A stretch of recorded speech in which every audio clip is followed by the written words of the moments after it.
అన్నా రైతన్న గోస వినేటోళ్లకు అలుసా, అన్న పండించిన పంట విలువ పట్టణానికి తెలుసా.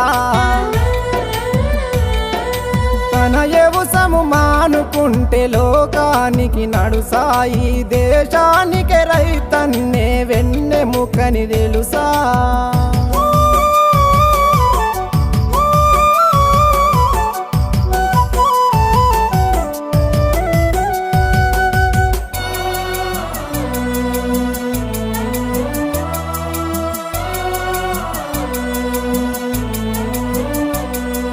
బీడు భూమి పొతం చేసి కోడి మేకలెరువులేసి, వానకాలమొచ్చెనంటే సినుకమ్మకు నోరు జాసి, కంది వరి మొక్కజొన్న పత్తి పంటలేయ చూసి, నల్లటి